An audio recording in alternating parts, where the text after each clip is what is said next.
Bien, otro aparato que puede ser afectado por la tuberculosis cuando se produce la diseminación hematógena, pues puede ser el aparato renal, ¿no? Ahí también puede llegar el bacilo de Koch o Mycobacterium tuberculoso y de esa forma deben producir una serie de alteraciones y complicaciones, ¿no? De forma crónica, ¿no? Sobre todo la afectación a este nivel, pues va a llegar a producir complicaciones crónicas, ¿no? Algunas alteraciones, algunas deformaciones a nivel del aparato urinario, que después a la larga, pues pueden ser complicaciones graves y severas, ¿sí? Entre el órgano más afectado va a ser el riñón, ¿no? Donde va primero a producir una lesión a nivel de la corteza y a partir de la corteza, pues va a descender por los túbulos renales y también por los mismos ganglios linfáticos, llegando hacia la médula. Y cuando llega a la médula, ¿no? Que es la parte central del riñón, pues causa una papilitis ulcerosa de tipo tuberculosa, ¿no? O sea que va a llegar a producir una papilitis ulcerosa de tipo tuberculosa y donde pues obviamente después, a medida que avanza la enfermedad, produce destrucción a nivel de la papila, puede llegar a producir también cavernas, ¿no? Y una serie de alteraciones que puede llegar a producir incluso una insuficiencia renal, ¿no? Una insuficiencia renal crónica sobre todo. O sea que vean, las complicaciones a nivel del aparato respiratorio va a ser lo más grave que va a sufrir una persona. No digo que la persona que tenga una tuberculosis a nivel del aparato urinario pueda llegar a fallecer, no digo que no, puede, pero lo principal que va a producir es la morbilidad, ¿no? Va a llegar a producir esa serie de complicaciones. Entonces, cuando afecta la papila, pues produce produce una papilitis ulcerosa tuberculosa y con la consiguiente alteración después de la destrucción a ese nivel y obviamente pues al haber pérdida, ¿no? De las nefronas a ese nivel y después obviamente la misma enfermedad puede diseminarse y afectar todo el riñón, pues puede llegar a producir cuadros de insuficiencia renal crónica, ¿no? A la larga. La afección a nivel ya propiamente de la vía excretora, ¿no? A nivel ya de los ureteres, ¿no? A nivel de la vejiga y la uretra, pues puede llegar también, ¿no? A producir una serie de complicaciones. Principalmente a nivel de la vía excretora va a sufrir una congestión, va a producir úlceras. Debido a esas úlceras se va a producir una cicatrización, llegando a producir cuadros de obstrucción, ¿no? Lo cual va a dificultar la evacuación e incluso también en la vía excretora puede producirse una caverna. Entonces vean, las complicaciones a nivel de la vía excretora propiamente dicha produce cuadros de obstrucción, ¿no? Debido a una cicatrización que se va a producir ahí, entonces puede producir causas de estenosis, ¿no? Ya sea a nivel de los uréteres. Y también puede llegar a producirse una caverna. Cuando afecta a la vejiga, cuando la infección sigue descendiendo, llega hasta la vejiga, pues la vejiga se va a fibrosar. Se va a fibrosar, va a producir que se retraiga, ¿no? Y al haber una vejiga fibrosada y que se va a retraer, pues la vejiga va a perder la capacidad de distenderse y obviamente va a reducir su volumen y esta vejiga que está fibrosada y retraída, pues puede llegar también en algún momento a calcificarse. Pero ya la vejiga fibrosada y cuando se retrae, pues va a llegar a producir también causas de obstrucción y por tanto esta obstrucción también puede llegar a producir causas de insuficiencia renal crónica, ¿no? Entonces vean, una insuficiencia renal crónica puede ser por la misma afectación del riñón como tal o por las complicaciones que va a producir en la vía excretora produciendo obstrucción y la obstrucción puede producir insuficiencia renal de causa obstructiva se llama. Y la vejiga cuando se fibrosa se trae también puede llegar a producir obstrucción y de igual forma la obstrucción te lleva a un cuadro de insuficiencia renal crónica de causa obstructiva. La uretra también cuando se afecta ya, si vamos descendiendo más para abajo, cuando se afecta la uretra puede llegar a producir úlceras. Y también al ulcerarse también puede decir causas de cicatrización y también causas de estrechez, ¿no? Entonces vean, el paciente a nivel de la uretra puede tener también una estrechez, ¿no? Puede estrecharse, una estenosis, lo cual también le va a dificultar que tenga una micción normal, ¿no? Y con el tiempo, pues esa uretra que está estrechada también puede afectar a la vejiga, porque acuérdense que la vejiga es un músculo, va a querer vencer esa resistencia de la estrechez y va a hacer de que la vejiga, pues, se hipertrofie. Y a consecuencia de una vejiga que se puede hipertrofiar, también en algún momento puede llegar a producir obstrucción y también repercutir a nivel del riñón. Entonces, vean, la afectación del aparato urinario, pues que es por vía hematógena, pues puede afectar tanto al riñón como a la vía excretora, ¿no? En el riñón puede producir una destrucción cuando se va a afectar principalmente la papila, luego después puede diseminarse y afectar todo el riñón, ¿no? Y llegar a producir a la larga, ¿no? Unas secuelas que le producen insuficiencia renal crónica, y lo mismo cuando afecta la vía excretora por la estrechez que va a llegar a producir, ¿no? Ya sea en los ureteres, luego posteriormente cuando afecta la vejiga o cuando afecta la uretra, al final de cuentas, pues, esa persona puede llegar a tener un cuadro de insuficiencia renal crónica, ¿no? De tipo obstructiva, ¿no? Esas son las principales complicaciones que va a producir a nivel renal. La clínica, pues, es con poca sintomatología. Cuando nosotros debemos sospechar que un paciente puede tener una infección tuberculosa en la vía urinaria o una tuberculosis del aparato urinario, cuando esa persona va a sufrir cuadros repetitivos de infecciones urinarias, ¿no? Hay pacientes que van a tener cuadros repetitivos de infecciones urinarias. Y lo más relevante es de que tienen cuadros de infecciones urinarias a repetición, pero que no se llega a aislar como tal un germen, ¿no? O sea, el paciente tiene constantemente con cuadros de repetición, ¿no?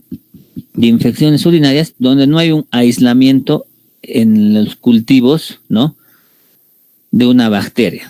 Entonces, en este caso, tú tienes que sospechar, ¿no? De que, pues, si no es una bacteria, entonces lo más probable que pueda ser y descartar que sea una tuberculosis.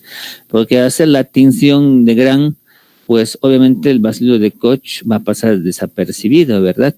Entonces, pues, cuando una persona tiene cuadros repetitivos de infección urinaria, y más aún cuando es un examen de laboratorio en esa orina, que nos va a mostrar, ¿no? Que esa orina no tiene bacterias, ¿no? Pero sí tiene pus. Y cuando uno le hace el pH, la orina es ácida.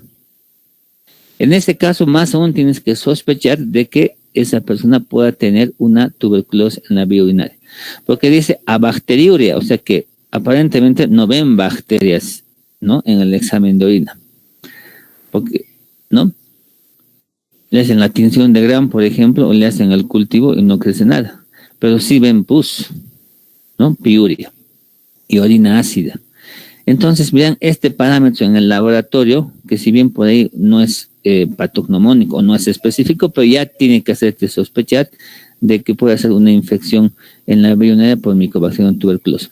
Esta triada de abacteriuria, piuria y orina ácida se ya conoce como triada de Colombino. ¿Sí? Entonces, cuando una persona tiene infecciones urinarias a repetición y tiene esto en el laboratorio, pues tú tienes que sospechar que no es una infección por un germen común, sino que puede ser por un Mycobacterium tuberculoso. Y más aún si encuentras en una radiografía que tú haces a nivel de la pelvis y sobre todo una radiografía excretora, pues nos vamos a una serie de lesiones, sobre todo de tipo cicatrizales, digamos, ¿no? Sobre todo de secuelas. Lo que uno ya vaya, lamentablemente va a ser secuelas por ahí, ¿no? Porque el paciente, pues, como les dije, no digo que no llegue a matarlo esta infección, ¿no? Pero habitualmente el paciente puede ser años con estos cuadros y lo que les dije, lo que más va a tener complicaciones, ¿no? O sea, secuelas. Entonces puede estar mucho tiempo con síntomas de infección, se cura o remite y así. Pues todo ese tiempo que ya ha pasado, pues lamentablemente ya el Mycobacterium ya produce una serie de secuelas. Entonces, en la radiografía de la vía urinaria, cuando hace con un contraste, una radiología excretora, pues nos puede mostrar lesiones a nivel renal, ¿no? Y obviamente, pues, si con la radiografía por ahí uno tiene alguna duda, tendrá que completar con un estudio de tomografía, ¿no? Entonces, en estos pacientes que tienen la triada de Colombino, ¿no? Que tiene bacteriuria, piuria y orina ácida, debes de realizar sí o sí un examen directo de orina, obviamente, y mandar para tinción de Ziel-Nielsen y cultivo para Mycobacterium tuberculoso. ¿no? Entonces, ya eso te hace sospechar y te tienes que mandar ya pedir un Ciel Nielsen, una tinción directa en la orina y cultivo de orina en medios especiales para Mycobacterium tuberculosa. Lo que les dije, muchas veces los hallazgos, en la mayoría de las veces, ya nos muestran lesiones, ¿no?, compatibles con tuberculosis a nivel urinario, ¿no?, que ya son secuelas. Entonces, vean, las complicaciones van a ser, nuevamente repitiendo, insuficiencia renal crónica debido a la destrucción del parénquima y insuficiencia renal crónica de causa obstructiva debido a las secuelas de obstrucción y estenosis que se va a producir en la vía urinaria, ¿no?, en los ureteres, en la uretra y la fibrosis de la vejiga. Entonces, vean, mira, lo que uno ya puede encontrar, ¿no?, ya como una secuela cuando hace una urografía excretora, ¿no? O sea, al paciente se le va a inyectar un contraste, ¿no?, para que pueda eliminarlo por la orina. Vean que el árbol renal izquierdo, pues, pinta, ¿no?, y pasa la orina, vean, mejor dicho, el contraste hasta la vejiga. Pero el derecho, vean, no solamente pinta una parte del riñón, vean esa parte.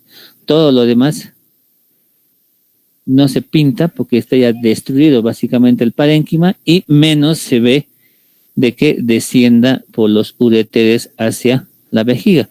O sea, de que por aquí hay una estrechez básicamente a nivel de la pelvis renal, ¿no? La pelvis renal es donde va a terminar, digamos, el riñón y va a empezar a juntarse con los ureteres para que de esa forma los ureteres lleguen a la vejiga, después la vejiga salga a la uretra, ¿verdad? Entonces, vean, en el que a nivel del riñón derecho prácticamente pinta muy poco el árbol renal y la vía excretoria no se ve para nada. O sea que aquí hay una estrechez. O sea que este riñón derecho prácticamente pues no está funcionando, para que entiendan, ¿no? En esta otra radiografía, vean, se ve una descripción imagenológica que llaman, ¿no?, como la imagen de la flor marchita, ¿no?, en el lado izquierdo. Vean, es como si fuese una flor que se está marchitando, ¿verdad? En cambio, vean, el lado derecho, si se asemeja a una flor, está bien erguida, ¿no?, está bien parada, digamos. En cambio, acá se está marchitando, ¿no?, se está cayendo.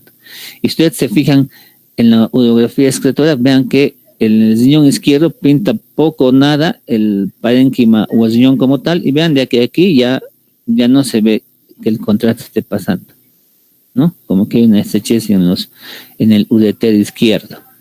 Y en el derecho todavía se ve que pinta por lo menos gran parte del riñón, ¿no? Y se ve de que también aquí como que ya no estuviese pasando del todo. Y si ustedes ven, hay una dilatación pielocalicial, ¿no? Vean, está dilatado, vean esta parte, ¿no?, de la pelvis, ¿no? Ya hay una dilatación pielocalicial, vean, porque se dilata debido a que hay una estrechez, ¿no? Y hay una dilatación. Siempre cuando hay una dilatación pielocalicial, te está diciendo que hay alguna estrechez más abajo, ya sea en los ureteres, ya sea en la vejiga, ya sea en el ureter, o en el caso, por ejemplo, de fuera de este tema, hablando de un problema de próstata, pues también la hiperplasia prostática. Si uno hace una tomografía, fíjense, vean, cómo acá el riñón derecho prácticamente ha sido destruido, ¿no?, y se ha calcificado, ¿vean? Totalmente calcificado aquí el riñón derecho, ¿no? Debido a la destrucción, como ya hemos dicho, produce una afectación en la papila renal, una papilitis ulcerosa tuberculosa, y después obviamente se va diseminando y va afectando todo el riñón. Vean, aquí ya se ha calcificado. Aquí el riñón izquierdo está funcionando bien. Ven, ahí está el contraste, cómo está bajando y cómo aquí está apareciendo y va a llegar a la vejiga. En esta otra tomografía vemos que el riñón izquierdo, vean, no hay, está ya desaparecido, está totalmente calcificado, ¿no? Acuérdense de que la tuberculosis, les dije, produce una lesión de tipo granulomatosa también, ¿no? Entonces, al producir esa lesión, pues con el tiempo, la lesión granulomatosa ya va a calcificarse. Aquí el riñón derecho como que no tiene ninguna afectación. Aunque hay una pérdida de la relación córtico-medular, ¿no? Habitualmente la médula es la que se tiene que ver mucho más y la corteza tiene que ser más delgadita. En cambio acá al revés, ¿no? Se ve como que tiene más corteza y menos médula, ¿no? Capaz para compensar la función de este riñón izquierdo que está alterado. Entonces vean, la tuberculosis que afecta al aparato urinario, más va a producir de tipo complicaciones crónicas, ¿no? A la larga, por destrucción y afectación del riñón como tal y por afectación de la vía excretora, que ambas a su vez, ya sea que se afecte el riñón solamente o la vía excretora, van a llegar a producir a la larga una insuficiencia renal crónica. Y muchas veces, pues, estos hallazgos, justamente volviendo a repetir la palabra, son hallazgos, ¿no? Que tú te encuentras de casualidad y pues ya lamentablemente esa persona ya tiene este cuadro de tuberculosis de bastante tiempo de evolución. Pero ya acuérdense de que cuando una persona tiene infecciones urinarias a repetición y pues no se halla un germen más aún en los cultivos, siempre te dice, tengo infecciones urinarias a repetición, doctor, pero nunca me han encontrado ningún germen, no me pueden encontrar cuál es la causa. Y más aún en uno de esos exámenes encuentras la tira de colombino, tienes que descartar que no sea una tuberculosis.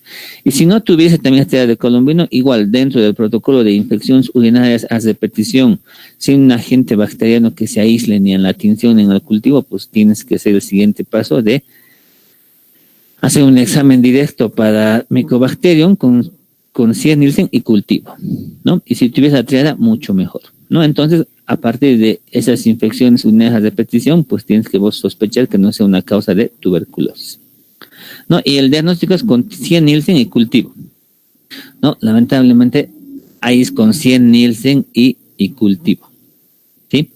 No, por lo menos esa prueba de GeneX, para eso, la verdad, no, yo no he encontrado, pero con la tira de colombino y una tinción de 100 Nielsen que puede ser positivo, o si no, esperar el cultivo para hacer el tratamiento, obviamente, y el diagnóstico previamente, ¿no?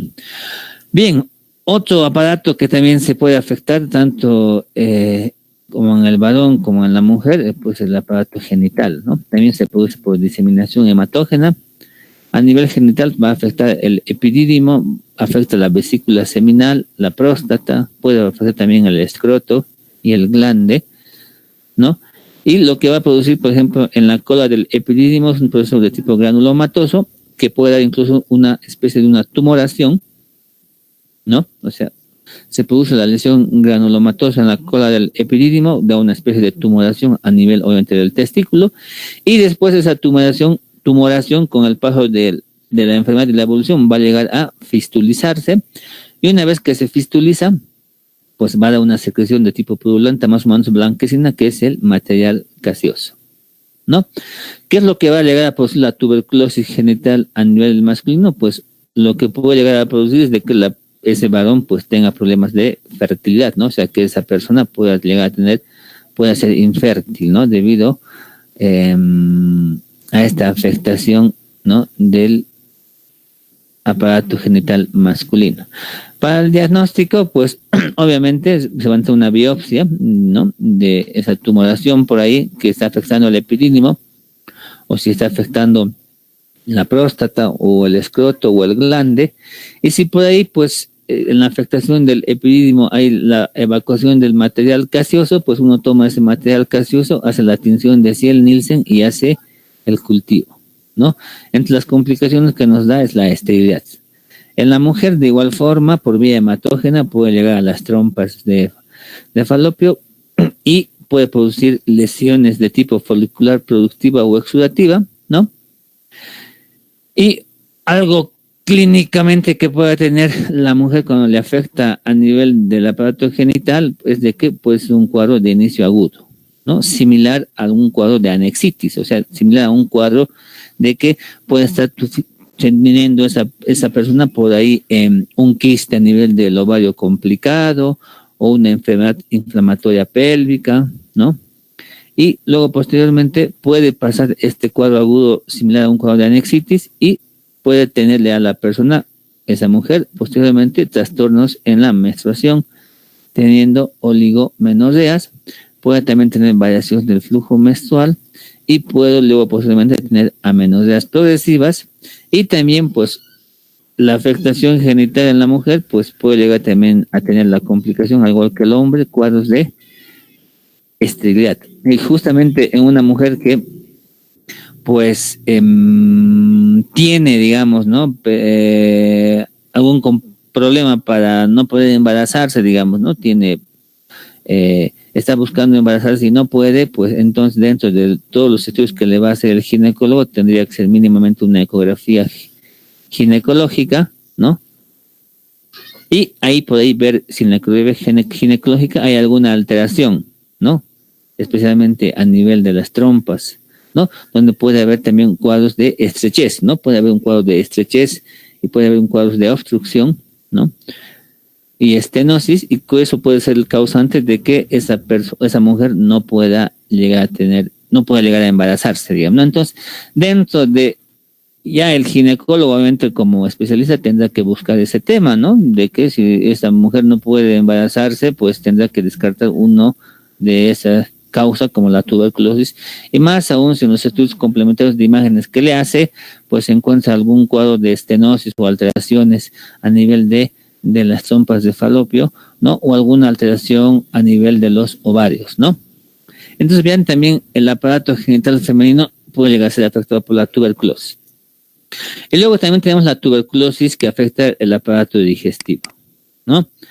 Pues puede ser por diseminación linfática o hemática, ¿no? O sea, por diseminación sanguínea o por los linfáticos, o la diseminación puede ser canalicular. ¿A qué se refiere canalicular? De que la persona pueda tener una tuberculosis pulmonar activa y la expectoración se la va a tragar, ¿no es? Ya les he dicho muchas veces, no sé si a ustedes, pero todos los años siempre les repito, lamentablemente no es cosa del otro mundo.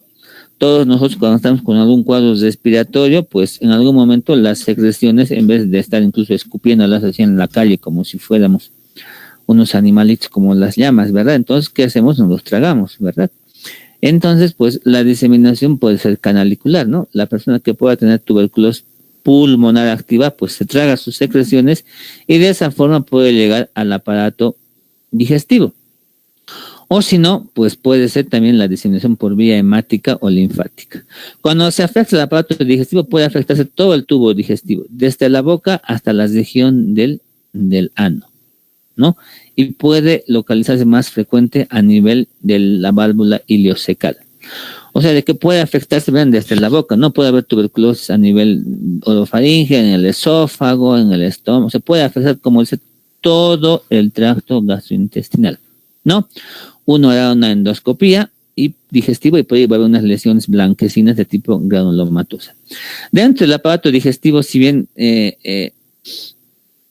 digamos, no constituye también parte de lo que se encuentra en el abdomen, también hay una tuberculosis que se llama la tuberculosis peritoneal, ¿no? Ustedes saben que el peritoneo es una membrana que está ahí recubriendo y que se encuentra en el abdomen, ¿verdad? Y está ahí recubriendo, ¿no? El intestino delgado y principalmente, ¿verdad? Es una membranita que se llama el peritoneo. Entonces, dentro del aparato digestivo también puede haber una afectación a nivel del peritoneo, ¿no? En la membrana peritoneal. Y básicamente, pues también puede llegar ahí por vía linfática, sobre todo, o hemática, o también puede ser por contigüidad de la tuberculosis del tubo digestivo que puede estar sufriendo esa persona. Habitualmente la persona que tiene afectación del aparato digestivo, aparte de tener el síndrome de impregnación, pérdida de peso, astenia, arinamia, anorexia, etcétera, pues algo que te hace sospechar y buscar como causa, ¿no?, de que esa persona tenga tuberculosis es la diarrea crónica. En toda persona que tenga pérdida de peso, astenia, anemia, anorexia, fiebre, sudoración nocturna, etcétera, y la persona agrega diarreas crónica, te dice estoy con diarrea ya meses y he perdido peso, pues tienes que descartar, ¿no?, que no sea una tuberculosis del aparato digestivo, ¿sí? Entonces, pues los síntomas principales son las deposiciones líquidas en forma crónica, pérdida de peso y dolor abdominal. No, como yo les comenté, una paciente que era puérpera, que había tenido su hijita recién hace un mes allá en el hospital, en el UNI, y empezó con, te cuenta que tenía diarrea, y después le hicieron una ecografía, tenía líquido a nivel abdominal, tenía ascitis, y pues se le hizo el estudio líquido ascítico, daba compatible que era un proceso inflamatorio del peritoneo, y empezamos a estudiarla de esa parte, y cuando ahí te cuenta, también estoy tosiendo ya hace tiempo, y le hicimos la radiografía después a los 2 meses, a los 2 días, perdón, de estar internada, y la tomografía, una radiografía le hicimos, que era una radiografía pues con infiltrados bilaterales, y tenía incluso lesiones caverna. O sea que esa paciente tuvo una tuberculosis pulmonar diseminada, tenía tuberculosis en el pulmón, diseminación al aparato digestivo como tal, y también diseminación hacia el peritoneo, ¿no? ¿Qué es lo que tienen los pacientes que tienen tuberculosis peritoneal solamente? Tienen ascitis, pues hay líquido en la cavidad abdominal. Entonces, en toda persona, ¿no?, que tenga ascitis, que tenga líquido en la cavidad abdominal, obviamente se hace la punción del líquido y se estudia, ¿no? Y según parámetros del líquido ascítico, pues nos orientará a que si ese líquido a nivel del abdomen, pues es una ascitis por hipertensión portal. O sea, la hipertensión portal es que es secundaria que tenga acidosis, y si descartas que no es hipertensión portal, pues tendrás que buscar entre las causas del líquido ascítico justamente pues la tuberculosis como tal, o procesos neoplásicos, ¿no?, que produzcan ascitis. Entonces, a nivel tubo digestivo, puede afectar el tubo digestivo como tal, desde la boca hasta la región del ano, donde el síntoma principal serán deposiciones líquidas, o sea, diarrea crónica, pérdida de peso, aparte de su dolor abdominal.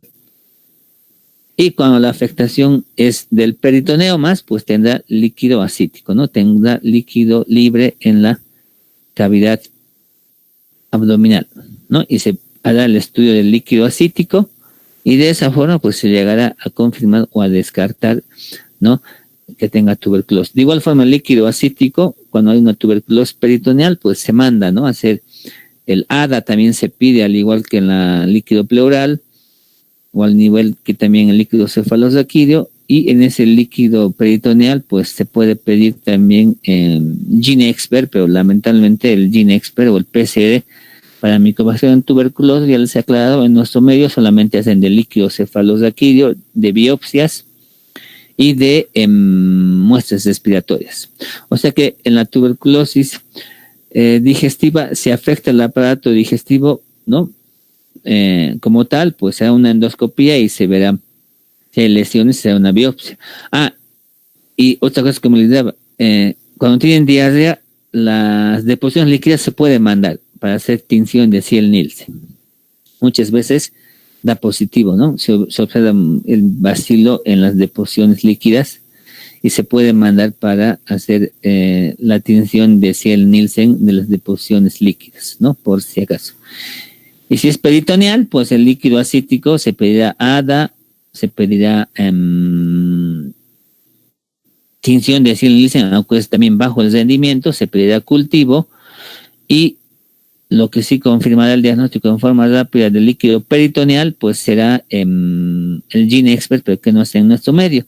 Entonces, pues en algún momento, si no es el diagnóstico de la tuberculosis peritoneal, se tendrá que hacer una laparotomía exploradora, y se tendrá que tomar biopsia del peritoneo, en la cual se va a ver las lesiones granulomatosas, y esa se va a mandar a anatomía patológica, y ya la biopsia sí se puede mandar a GeneXpert, ¿no? Entonces, digamos, estas últimas afectaciones de la tuberculosis no las estamos viendo con mucha profundidad, como les dije, pues porque es poco frecuente, y además en lo que considera nosotros la tuberculosis en neumo, pues básicamente tendríamos que vernos tuberculosis pulmonar y miliar, digamos, ¿no? Pero ya les digo, pues en todas partes, como acá y en otro lado también, alguien tiene tuberculosis, cualquiera sea la forma, ya te llama al neumólogo, ¿no? En sí, para el neumólogo sería la afectación pulmonar simplemente, pero bueno, en fin, te consultan y te dicen, no, muchos urólogos tienen tuberculosis urinaria y te mandan a vos. ¿Por qué? Porque es micobacteria, y como es micobacteria, pues afecta al pulmón, y pues como es esa micobacteria que afecta al pulmón principalmente, tienes que verlo vos, pero tampoco es así, ¿no? La forma sería que vos como neumólogo descartes que no tenga nada pulmonar activo, y listo, y ya está. no es mi parte, ya está, tiene su tuberculosis urinaria, que lo siga nomás el urólogo y haciendo el control. Pero bueno, ya les digo, les va a llegar al neumólogo todas las formas de tuberculosis, ¿no? Entonces, pues eso sería en cuanto a lo que es tuberculosis extrapulmonar, ¿sí? Como tal. Ya habiendo visto, como les dije, ¿no? Las formas más frecuentes y las formas más graves de tuberculosis. Bien. Y ahora hablaremos del tratamiento, pues, ¿no? El tratamiento es un tema aparte, por eso lo hemos separado acerca del tratamiento. Ahora vamos a ver el tratamiento de la tuberculosis pulmonar.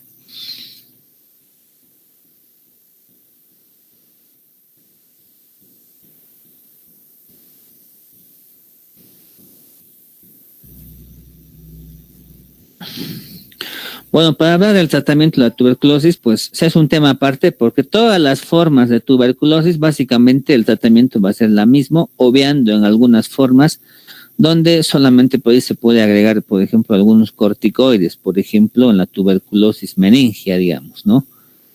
Ya vamos a hacer algunas consideraciones especiales en el tratamiento, pero básicamente el tratamiento, cualquiera sea la forma de tuberculosis, van a ser las mismas drogas y habitualmente es el mismo tiempo también, ¿sí?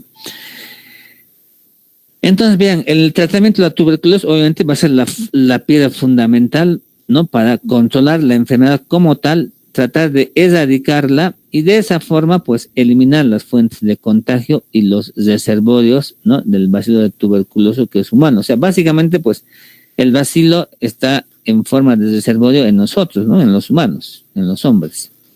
Nosotros somos los que tenemos al bacilo, ¿no? En forma activa cuando tenemos una tuberculosis activa, una enfermedad como tal, o en forma latente cuando estamos simplemente infectados.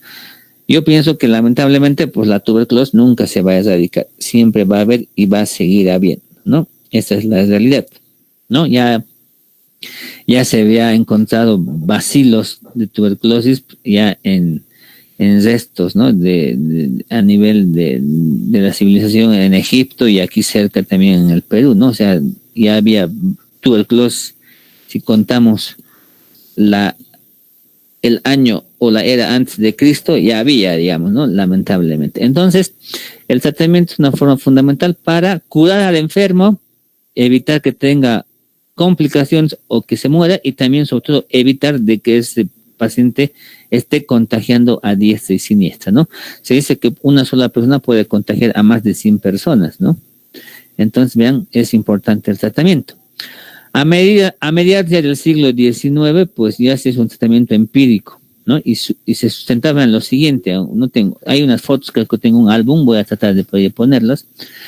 Pues cuando se diagnosticaba la tuberculosis en este siglo, pues simplemente lo que decían que era que el paciente tiene que comer bien, aislarse y estar en reposo, ¿no? Y estar en sitios templados y boscosos. Hay una foto ahí en un álbum que vi en una biblioteca donde pues hablaban de la historia de la tuberculosis. Lo que hacían al paciente que tenía tuberculosis, así básicamente lo mandaban de vacaciones a un lugar donde estaba un clima templado, un clima cálido, donde había muchos árboles, ¿no? Un sitio boscoso, le daban una buena alimentación y estaba ahí en reposo, ¿no? En esa foto se ve así como las reposeras o esas sillas de la playa, pues ahí los pacientes así echados, tomando sol, digamos, obviamente no en la playa, ¿no? Sino en un lugar donde hay muchos árboles, tomando, digamos, el solcito y estén bien aereados, ¿no? O sea, en eso se sustentaba el tratamiento a mediados del siglo XIX, ¿no? Que tenía que alimentarse, y en parte no estaban equivocados en cierta forma, ¿no? Porque hemos visto que para que se produzca la infección de tuberculosis depende de la virulencia del bacilo como tal y de nuestro sistema inmune. Y el sistema inmune depende de nuestra alimentación, ¿no? Y él se había comentado y habían hablado de que, pues, lamentablemente la tuberculosis se la consideraba hasta ya hace un buen tiempo antes de que venga la enfermedad por el VIH, pues de que era la enfermedad de los pobres, ¿verdad? Porque habitualmente afectaba a la gente más humilde, a la gente sin trabajo, sin alimentación, a la gente bien pobre. Porque justamente vivían en hacinamiento y tenían una mala alimentación y trabajaba mucho, ¿verdad? Pero ya por ahí eso un poco ha cambiado, si bien sigue afectando a la gente más humilde, pero ya se ha aclarado de que no es tan así, ¿no? Gente que pueda tener mucha plata, por así decirlo, puede afectarse también de tuberculosis, más que esas personas que tienen muchos excesos, ¿no? Y pues sin darse cuenta, pues se contagian el VIH y ya está un factor de riesgo para tener tuberculosis. Entonces el tratamiento se basaba en eso, ¿no? Y habían hospitales justamente para tuberculosis. Ya les había comentado en la historia, pues el hospital de la Jastambo de acá era solamente de tuberculosis. En los años 70 creo que se construyó, era básicamente para tuberculosis. O sea, todos los pacientes tuberculosos iban a ese hospital, porque antes a todos los pacientes tuberculosos los internaban, esté comprometido con mayor razón y no esté comprometido igual. Pero después se ha sacado ese concepto, ¿no? Porque pues en una habitación, digamos, ponían 10 pacientes tuberculosos y por ella uno de ellos ya estaba saliendo y se volvía a recontagiar del otro y el otro le contagiaba al otro, o sea que era así, ¿no? Así eran. Y hay fotos justamente de eso, de Europa, cuando hubo también no muchos casos de tuberculosis, se ve, ¿no? Los sanatorios que eran así como una especie de galpón y había como 50 camas y estaban todos los tuberculosos. Pero pues no tomaban en cuenta de que ya uno ya estaba ya buen tiempo y por ahí ya era bacilífero negativo, ya había negativizado su esputo, pero sin embargo se contagiaba de otro que había ingresado recién, ¿no? O sea, de que tomando en cuenta todas esas medidas de bioseguridad y aislamiento, pues básicamente la tuberculosis ahora no se interna. Y si se internan son las formas graves y tiene que estar aislado, ¿no? Un paciente tuberculoso tiene que estar solito en la habitación. No tiene que haber más nadie. Y ese paciente que está internado tiene que tener una buena aireación con su ventana abierta para que el aire pues de esa habitación salga afuera. Y has dicho que el bacilo es pues, termolábil, ¿no? O sea, es bien lábil especialmente a los rayos del sol y al medio ambiente y en cuestión pues, de horas muere, digamos, ¿no? Es por eso de que justamente vean también, ya sabían o por lo menos tenían esa idea de que tenían que estar en lugares boscosos, ¿no? Y templados, ¿no?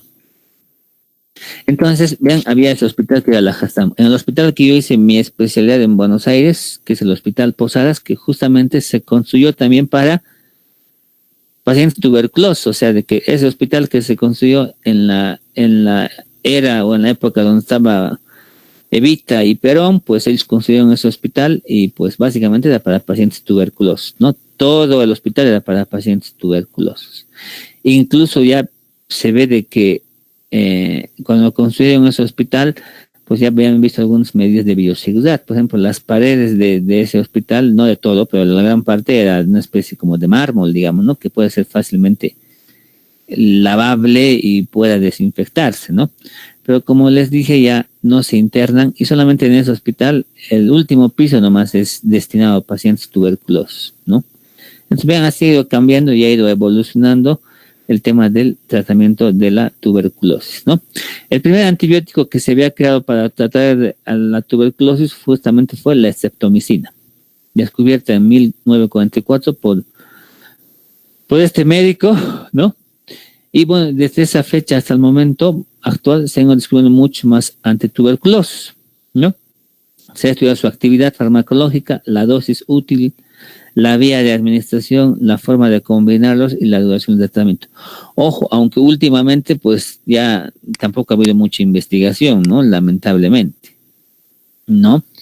Ya se han investigado y se han diagnosticado y se han creado muchos antituberculosos, pero pues desde los años, desde que yo he estudiado medicina, que vean que ya he salido en la facultad en el año 2000, si no me equivoco, o 99, no estoy seguro, pues los fármacos que yo estudié en ese momento pues siguen siendo los mismos. No ha aparecido ningún nuevo fármaco así como tal para la tuberculosis, ¿no? Sí han aparecido algunos fármacos para tratar la tuberculosis nuevos, por así decirlo, pero no han sido creados para la tuberculosis, han sido creados para otras infecciones bacterianas y pues sí que las han tenido que adaptar para tratar las formas resistentes, sobre todo de tuberculosis. O sea que vean de que tampoco ya ha habido mucha investigación sobre la tuberculosis, ¿no? Porque, pues, si vemos, pues, los fármacos para la tuberculosis no dan rédito económico a las grandes empresas o farmacéuticas internacionales, ¿no?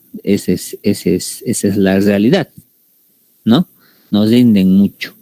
Lo mismo que para tratar de Chagas, pues hay 2 drogas simplemente en sus fases iniciales, ¿no? Como para mencionarles, de hace años y no ha habido más investigación, ¿no? Porque no va a reeditar mucho, por lo menos eso es lo que se maneja y se ve también, de que crear nuevos fármacos para la tuberculosis, pues no, sobre todo a las formas graves, a las formas de multiresistencia, ¿no? Porque las formas que no son resistentes, pues tranquilamente se tratan con las drogas que existen, ¿no? Pero no ha habido más avances, lamentablemente. Pues el tratamiento de la tuberculosis se fundamenta en lo siguiente, ¿no? ¿Qué es lo que uno tiene que, lo que se ha visto y lo que se ve para fundamentar el tratamiento? 1, lograr una rápida conversión bacteriológica del esputo para cortar la cadena de transmisión. O sea, de que aquella persona, obviamente hemos dicho, ¿verdad?, que aquel paciente que tiene tuberculosis pulmonar como tal, la neumonía tuberculosa, es bacilífero, elimina pues miles de bacilos al hablar o al toser o al estornudar. Y obviamente, pues hemos visto de que se hace desde cuento en cruces, ¿verdad? 1 cruz, 2 cruces o 3 cruces. Aquella persona que son 3 cruces, pues es altamente contagioso. Entonces, lo que uno busca es de que rápidamente esa persona tiene que dejar de ser bacilífero positivo, o sea, cortar la cadena de transmisión, ¿no? Entonces, lograr una rápida conversión de que esa persona sea bacilífera negativa. Y habitualmente una persona es bacilífera negativa o negativiza su esputo, pues ya a partir de las 2 o 3 semanas hasta los 2 meses tiene que negativizar. Eso no quiere decir que sea curado, simplemente se ha negativizado y ya no va contagiando, ¿no? Más aún en las personas que tienen cavernas, ¿verdad? Pues hemos dicho que en las cavernas, pues los bacilos se multiplican muy rápidamente. Evitar de que se produzca cepas resistentes, ¿no? Asociado a fármacos bactericidas. Y esterilizar todas las lesiones para evitar recaídas. O sea, el tratamiento de tuberculosis se fundamente en que debemos cortar la cadena de transmisión, haciendo de que el paciente infectado, enfermo, sea bacilífero negativo, destruyendo los bacilos, sobre todo en las cavernas. Evitar de que se produzca resistencia a los fármacos y esterilizar todas las lesiones para evitar que el paciente tenga recaídas, ¿no? La persistencia de bacilos de su multiplicación lenta debe evitarse con la prolongación del tratamiento a nivel del tiempo. Es por eso de que el tratamiento es 6 meses, ¿no? Por eso que el tratamiento, ¿no?, tiene que ser precoz, iniciar lo más rápido posible, intensivo, ¿no? O sea, con 4 fármacos, combinado, prolongado y supervisado. ¿Para qué? Para evitar todo esto. Precoz e intensivo para que se pueda negativizar rápidamente el esputo, ¿no? Hablando de tuberculosis pulmonar, ¿no? Porque si es una tuberculosis pleural, pues el bacilo está en la pleura, por ejemplo, o sea, de que en ese caso el paciente no es contagioso, ¿no?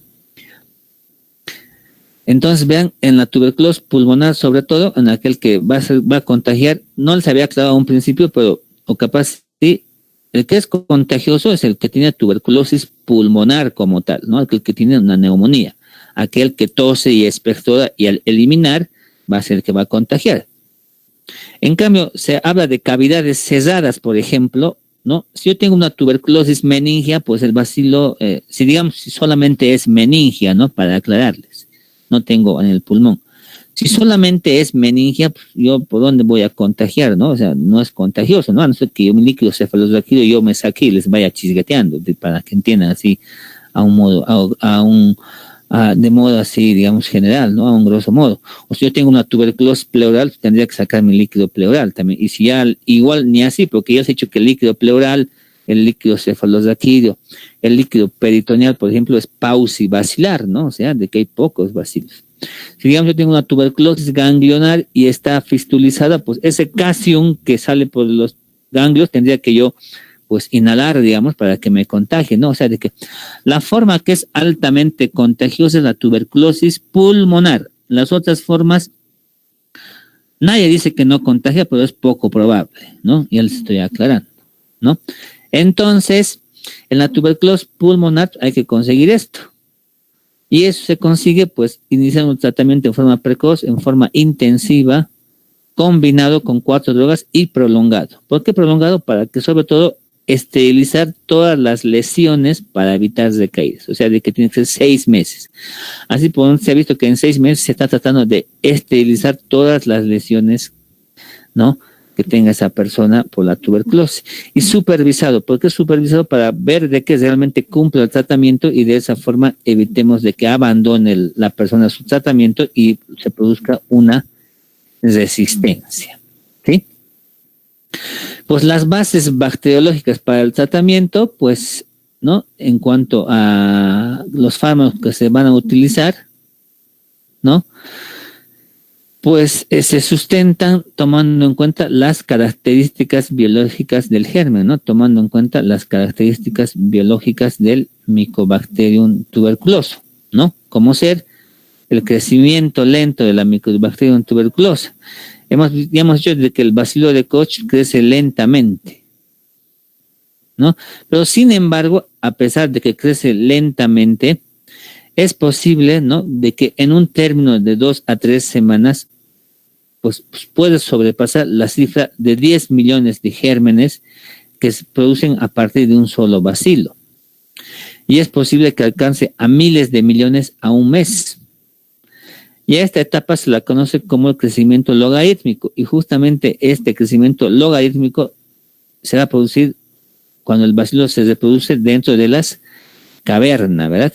Esta condición determina que el tratamiento antituberculoso sea de larga duración. Entonces, vean, si a pesar de que el Mycobacterium tuberculoso crece lentamente, siempre comparando, ya les he dicho, con una bacteria, porque cuando uno hace un cultivo de una bacteria, ya hay una formación de colonias a los 2 o 3 días, ¿verdad? Es rápido. En cambio, el Mycobacterium tuberculoso recién se va a ver alguna formación de colonia hasta los 20 días. Y si no hay nada a los 20 días, a los 40. Si no a los 40, a los otros 20 días, que en total a los 60 días. Pero a pesar de que crece lentamente el Mycobacterium tuberculoso con respecto a las bacterias, de igual vean que se ha visto de que pues un bacilo puede dar origen a 10 millones de gérmenes en un lapso de 2 a 3 semanas. Y luego posteriormente puedan crecer a miles de millones en un mes. Y esta etapa de crecimiento se la conoce como crecimiento logarítmico. Y hemos visto de que el crecimiento logarítmico se produce dentro de las cavernas, donde se encuentra la población bacilar extracelular que contiene esa caverna y que tiene todas las condiciones, ¿no?, para que el bacilo se reproduzca en un medio adecuado, un pH adecuado, los nutrientes adecuados y sobre todo el oxígeno adecuado. Otra de las bases bacteriológicas en cuanto a las características biológicas del bacilo es de que el bacilo de Koch es aerobio, ¿no? O sea, que le gusta y vive del oxígeno. No es aerobio estricto, ¿no? O sea que es por eso de que justamente el órgano principalmente afectado es el pulmón, ¿verdad? Se multiplica a una temperatura de 37 a 38 grados con un pH neutro, una suficiente humedad adecuada y apropiada, una tensión de oxígeno también apropiada y nutrientes de origen celular que sean ricos en nitrógeno. Cuando las condiciones no son favorables o aumenta la capacidad inmunitaria de la persona, pues la división bacilar disminuye, se hace lenta o se detiene y pudiendo alternar con periodos breves o prolongados de multiplicación.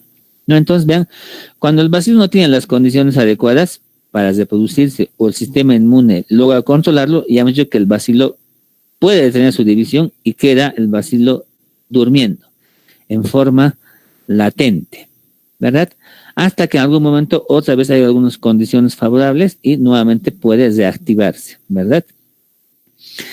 Es importante tener en cuenta el número y la localización de la población bacilar para saber la respuesta al tratamiento.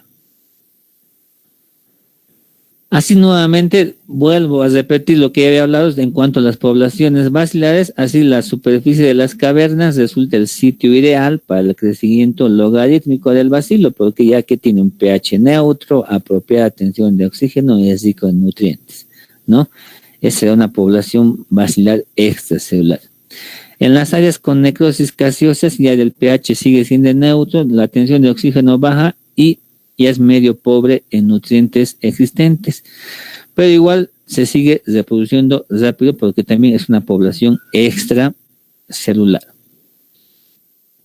Ya los que se encuentran dentro de los macrófagos o focos fibróticos ya son la población intracelular de los bacilos, donde las condiciones ya no son tan favorables y el crecimiento es lento. Y en los focos fibróticos básicamente no crece nada, pero se encuentra en vía latente, ¿no? Está dormido el baciloecito hasta que en algún momento pueda despertarse y producir la enfermedad debido a la reactivación. ¿No? Y justamente hemos dicho de que estos bacilos que están en forma latente son los responsables de la reinfección de tipo endógena, ¿verdad? De la tuberculosis secundaria. Y estos bacilos que están en forma latente también son los responsables para que se produzca la respuesta de la hipersensibilidad cuando se hace la prueba de la tuberculina. Entonces, vean, hasta ahí vamos a ver con este inicio de lo que es el tratamiento o esta introducción para el tratamiento de la tuberculosis. Sí, ya vamos a ver más adelante lo que va a continuar, ¿no? En cuanto al tratamiento. Entonces, ahí vamos a quedar en cuanto a lo que ya hemos visto y ya desde la siguiente clase veremos lo que es el fenómeno de la resistencia a la tuberculosis, por qué se puede producir resistencia. Vamos a ver las drogas principales de primera y segunda línea, los esquemas de tratamiento cuando es un caso nuevo, cuando ya es un caso que está recayendo o está teniendo otra nueva tuberculosis de infección. Las dosis y los efectos adversos de la tuberculosis, porque lamentablemente pues los fármacos que se utilizan para tratar la tuberculosis pueden tener efectos adversos y pueden ser efectos adversos muy graves. Incluso algunos pacientes mueren por el tratamiento que por la misma tuberculosis. Y vamos a ver qué efectos adversos son los más frecuentes y se determina esos efectos adversos como RAFA, que es reacción adversa a fármacos antituberculosos. Bien, si tienen alguna pregunta o algo, si no, nos oímos el siguiente jueves para continuar con el tema de tratamiento de tuberculosis. Yo ya les diría adelantando de que como la siguiente clase es jueves, capaz terminemos el tratamiento y yo pienso que hasta ahí va a ser el examen del primer parcial, para ya no aumentar más temas. ¿Sí? Sí, doctor. Y ese tema también, y esa parte también del examen, no sé, ya nos dirán, ya verán cómo toman las primeras materias su examen. Ya vamos a estar hablando de cómo será el examen, ya nos van a informar, me imagino. Bien, entonces, hasta el jueves a las 11 acabaremos lo que es tratamiento y pues cuídense y hasta luego. También se decía que cada docente iba a tomar, algunos están, por ejemplo, en cardio vamos a dar por el campus. ¿Cómo? Se decía que cada docente iba a tomar, o sea, la mejor opción, por ejemplo, nuestro primer parcial nosotros vamos a dar por el campus. ¿Con qué doctor? Con el doctor Araujo, el de cardio. Sí, yo voy a estar viendo y vamos a estar hablando, no sé cómo vamos a consultar porque esa forma de tomar así en forma virtual, la verdad, no es nada confiable, ustedes lo saben, ¿verdad? Así que, a ver, voy a consultar cómo se puede hacer y si por ahí llegamos a tomar en forma presencial, obviamente va a tener que ser en grupos divididos, ¿no? Para no entrar mucho al aula. Somos creo que 70 según mi lista o 60 y pico, pues por ahí dividimos cada grupo de 20 y hay el distanciamiento adecuado. Pero doctor, disculpe, no todos estamos en Sucre y la mayoría no es de ahí. No sé. Sí, va a ser posible que lleguemos hasta allá o que nos dejen. Sí, doctor, somos muchos lejos. Pero el examen virtual es algo que no se puede controlar. Doctor, pero ya salió salió circular parcial del director de carrera donde dice que, o sea, los exámenes, por lo menos del primer parcial, van a ser tomados de forma virtual. Ya vamos a ver, si no vamos a hacer un examen, pues bien concreto, ¿no? Se dan 30 preguntas y el tiempo será pues, mínimo 20 minutos o 15. Ya veremos. Doctor, no va mal. Nos está asustando. Pero así es, pues si es virtual, así son los exámenes, es con tiempo programado y es un minuto por pregunta. Lee y responde, lee y responde, lee y responde, porque si se da tiempo, pues se van a pasar buscando todas las preguntas en internet. Pero usted nos dice 40 preguntas en 15 minutos. El factor tiempo por el hecho de que cuando entramos mucho, a veces se cuelga. Entonces, claro, pues, por ese motivo igual tal vez podría ser un poco más de tiempo. Podríamos hacer una prueba antes del examen, doctor, porque por ahí puede, doctor, podría hacer usted un simulacro igual para ver. Seamos sinceros, el examen virtual es prácticamente así, pues nota ya regalada. Eso lo sabemos todos. No, claro, yo he sido alumno. Y he hecho exámenes también alguna vez y pues ha sido así, ¿no? 5 para dar el examen, uno buscaba en internet, otro buscaba en PDF y listo. Facilito. Pues bueno, ya vamos a ver, ya no se preocupen, si ha salido un instructivo, supongo que nos dirán el examen será virtual y tiempo mínimo, tiempo máximo, será tal cosa y para que nadie se queje y haya problemas. Está bien, doctor. Está bien, doctor. Está bien, doctor. Ya. Bueno, doctor. Ya, hasta luego. Hasta luego, doctor. El jueves. Hasta luego.